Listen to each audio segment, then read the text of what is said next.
Hello guys, magandang umaga po. Good morning. Ngayon po, andito tayo sa bukid. Talanghapin natin ang sariwang hangin para madama natin ang pagsikat ng araw ng bukang liwayway na bigay ng libre ng ating Panginoon. Ang kapurihan, lahat po ibinabalik natin sa Panginoon. To God be the glory. Ayun po, tungayin natin yung aking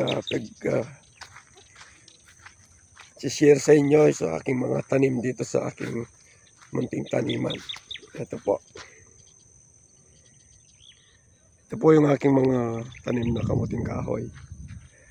Yun naman yung aking mga mangga. Andun din yung aking kubo. Tapos dito, meron tayong konting tanim na sitaw. Andito na rin si kuya. Nakita ko na yung motor ko eh. Andun dala niya. Ito po yung sitaw.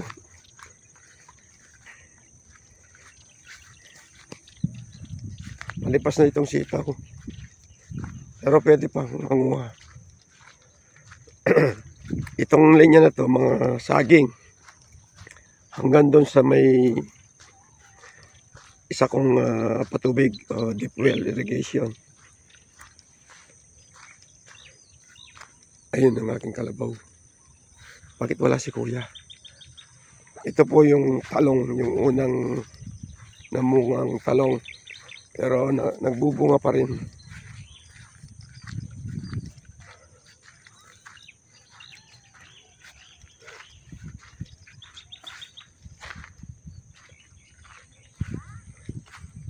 Ha?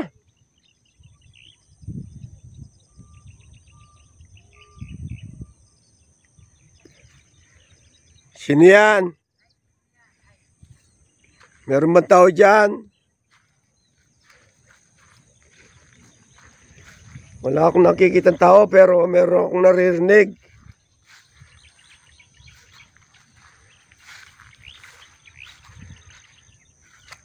Ito po nag-harvest ng si ate ng siling panigang.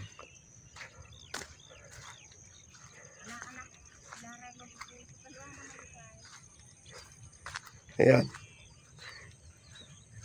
Anong ginagawa nyo? Nananagtal ng lara? Bakit? O mukha na kuya, bak yung nagtal.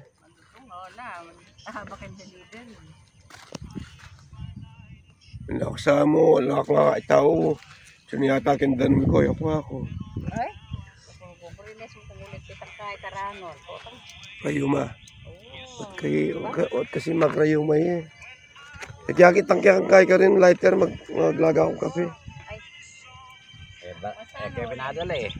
Ha, latang kaya ka niyan. Ali, niya. Kaya kasi nalilo. Ay, pwede ito. Laga Yung akong pwede ni, kaya nandang suka ng kasakapan kaya at yung mga may nasit. Isi na yung sila. Awami na.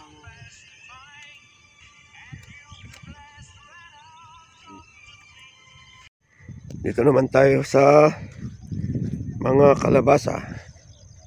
Daming bulaklak oh. Daming bulaklak. Kaya lang bawal manguha ng bulaklak. Baka maapakan yung katawan. Mamamatay yung yung kalabasa. Ibibili na lang kita ng bulaklak sa palengke. Ito po yung bunga. Pakikita ko sa inyo yung mga bunga. Yan, sample pa lang yan. Itong dalawa. Bakit walang to? Bakit walang lakal? Nilalagyan ko ng sapin na dayami o dikot. Ayan o. Ano yung tawag sa damo.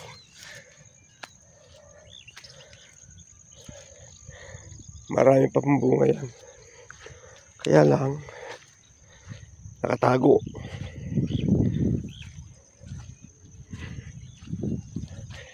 Itong bulaklak na to, kahit hindi ko pa nakikita, may bunga yan. Tingnan yung bulaklak na yan. Siguradong may bunga to. Tingnan natin ha. Walang kukurap.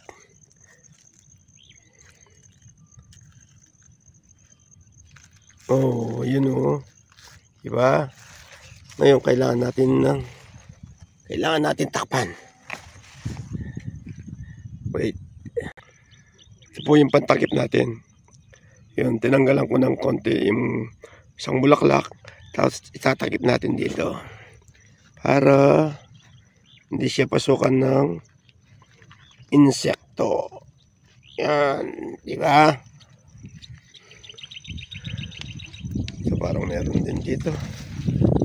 Hala, mga bulaklak. Matataba lang talaga yung bulaklak. Ayan. Ito may bunga rin.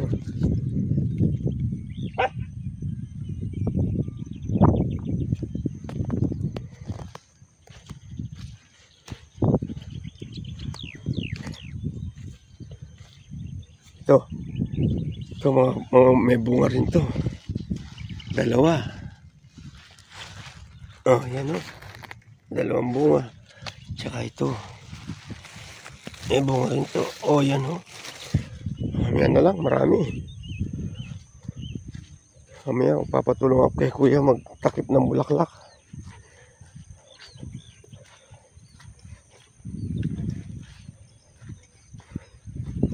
Ito naman po si Linlin, yung mabait kong kalabaw.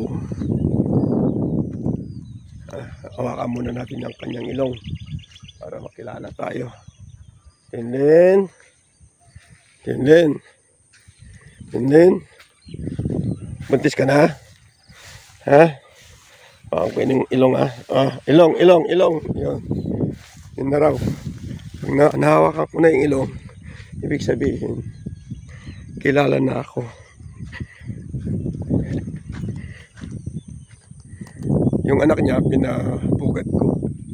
Pinaalagaan ko sa isa kong kakilala. Yung unang anak, sa kanya. Kasi maliit pa yung kalabaw. Yung pangalawang anak sa akin. Dumako naman tayo dito sa mga kamatis.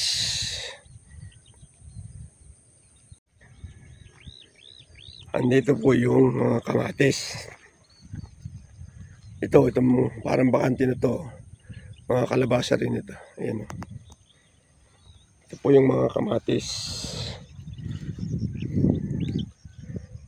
Nagbubunga na rin, kaya lang malilit pa lang. Pero ito, medyo malaki na, no? Oh. Ayan. Marami ng bunga. Hanggang doon. 1, 2, 3, 4, 5, 6. 6 na linya. Ayan, dumako naman tayo sa mga talong. Pero, papakita ko muna sa inyo yung yung aking mga mais. Ito po yung mais na ibinigay ng Department of Agriculture. Ang variety ay Decalb. Ayan po. Hindi ko lang matandaan kung ilang days na ito. Pero muntik ng ay, nagano na ata. Ng bulaklak. Ibig sabihin, muntik na pong masira itong tanim kong mais. Kasi po, nung maliliit pa lang, ay dinapuan sila ng mga brown leaf hopper. Yung pong butterfly na kulay brown na maliliit. Mag-ano siya sa loob ng pinakagitna ng mais, dahon. Doon siya upo, mangingitlog siya doon. Katapos ang itlog niya ay magiging larva o uhod. Yung uhod, yun ang kakain sa dahon ng mais. Ayan po. Ito po yung mga talong. Binilhan ko ng si kuya ng pambalot. Sabi ko, balutin mo kahit na una muna 100 pieces muna ang binili ko para hindi po kainin ng insekto. Tulad nito, bawa yan. Kailangan balutin na yan hanggang sa lumaki. Ganyan, ito. Magagandang bulas to. Kailangan balutin na yan. Katas pag mag-harvest, tatanggalin, reusable po yung plastic na yun. Ngayon po, ang daming bulaklak ng talong. Ngayon po ay dumako naman tayo sa siling labuyo. Bali, tatlong linya lang to. Siling labuyo. Ewan ko kung hinarvest ni Kuya kahapon. Ayan. Meron na nga ang bulaklak yung aking mais. Wow! Ayan o. Ibig sabihin yan, magkakaroon na siya ng puso. Bunga. Ayan po. Pero, dito po maganda yung mais ko. Banda roon, sa kabila, ay may kalahati pa lang yan. Kasi po, mataba itong lupa na to. Yung bandang right ay mostly buhangin. Kaya po naiwanan sila. Pero palagay ko sana hahabol sila. Ayan po yung siling labuyo. Palagay ko nag-harvest kahapon si Kuya. Kaya walang ganong hinog. Papakita ko sa inyo yung puso ng mais. Ayan po. Ayan. Bunga na po yan. Lalaki na yan. Ayan. Oops. Buntis na. Kakaroon. Sana marami tayong ma-harvest. May kasama rin palang siling panigang dito. Ito lang po ang kagandahan dito sa bukid.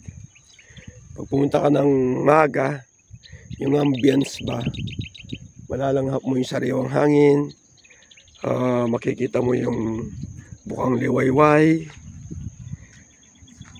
masarap sa pakiramdam. Kahit ikaw sa buhay, ika nga, nakakaraos naman. Dito tayo sa ito malalaki kasi ang dito ang talong. Kaya ayaw ko pumasok kasi halos hanggang dibdib ko na. Makangati na naman ako. Tingnan na lang natin yung mga sinasabi kong babalutin. Ayan babalutin na bunga.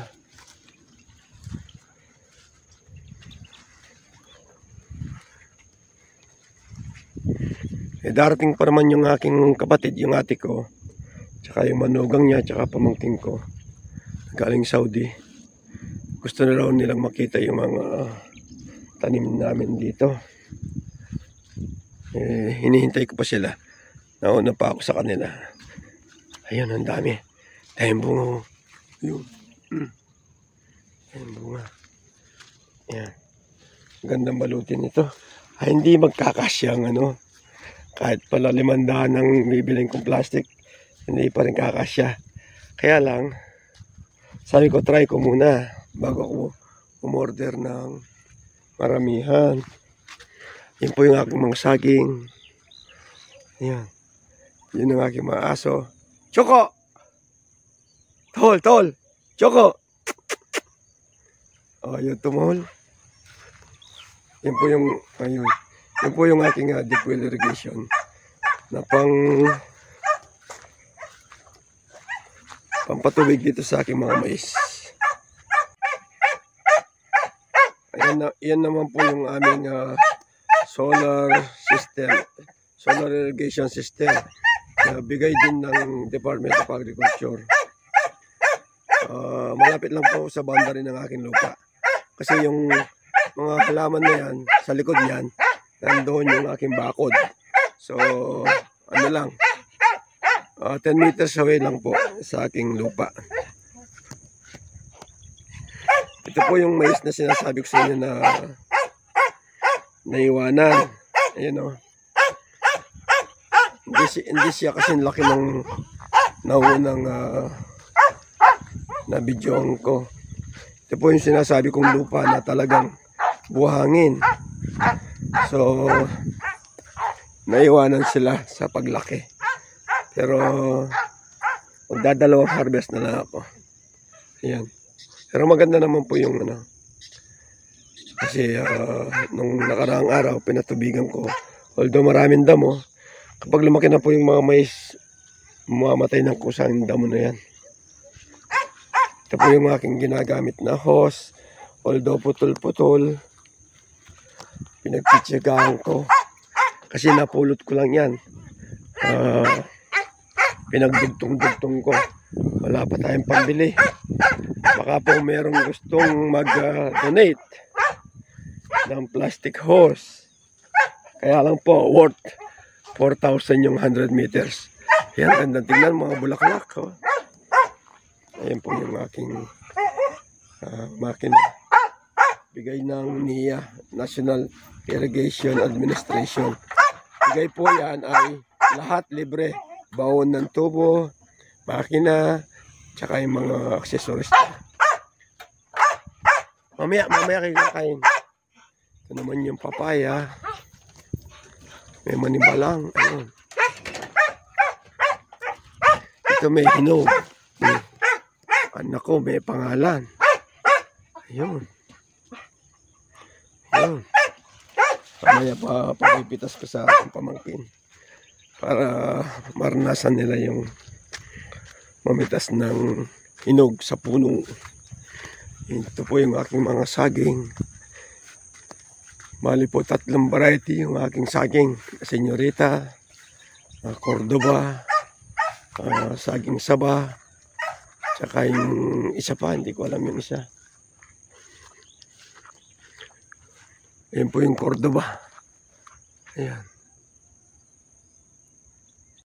Ito po yung sinasabi kong host sa inyo. Na dugtong-dugtong.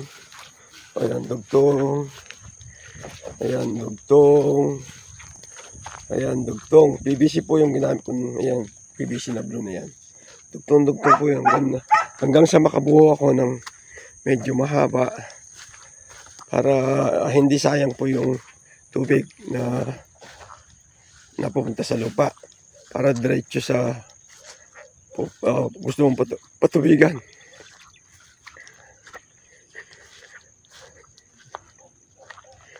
Ito, meron pa rin isang papaya rito. Dahil palang bunga sa ilalim mo. Oh, ang dami oh. Wow! Ngayon palang namumunga ng naig ito. Ito yung aking papaya na bilog. Kasi po ang ginagawa ko, hindi ko tinatanim ang mga yan. Gagawin ko kapag meron akong daladalang buto ng papaya. Habang naglalakad ako, sabog ako ng sabog kung saan. Yung tutubo. Yung gustong tumubo, tutubo. Tapos yung ibang nasa daan, lilipat ko na lang. Yan po yung mga kasaba o kamuting kahoy.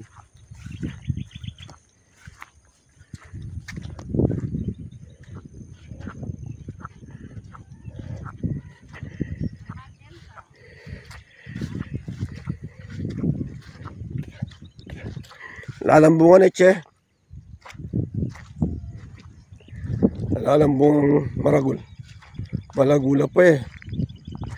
Tingnan yung mga sili. Ang liit pa lang. Namumunga na. Buti pa yung sili may bunga. Yung tao walang pera.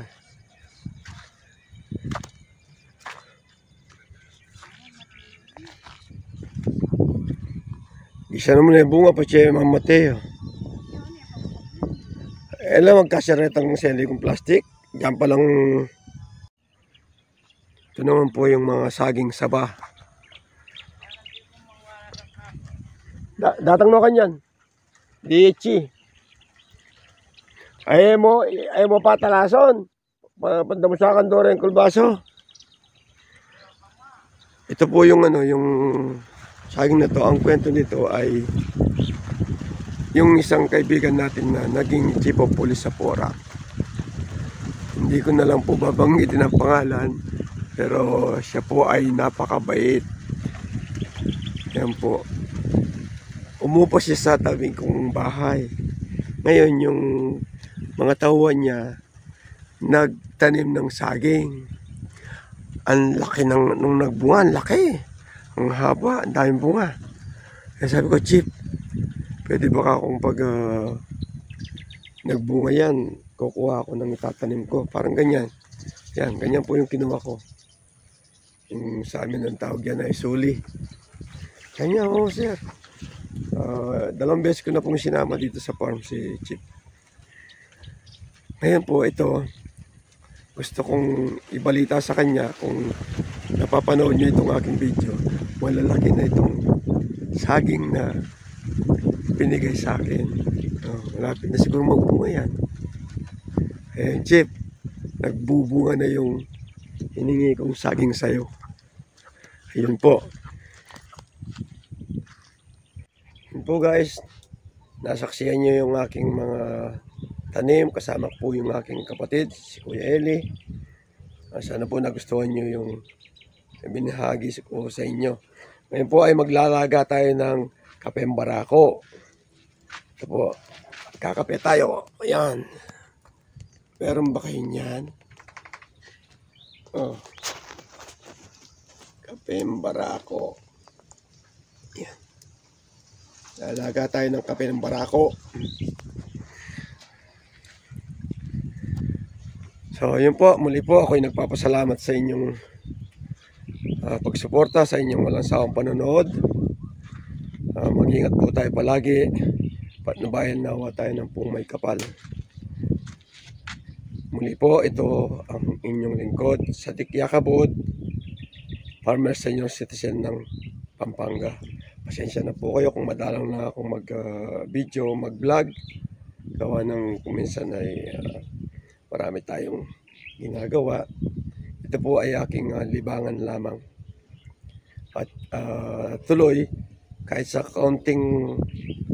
konting paraan, may bahagi ko sa inyo sa mga gustong makapulot sa aking mga pagtatanim.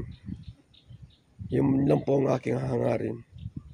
Hindi na po ako naghangad ng malaking sahod. Basta po nakakaraos tayo sa tulong ng ating pong may kapal. Ako'y nagpapasalamat. Maraming salamat po sa inyo.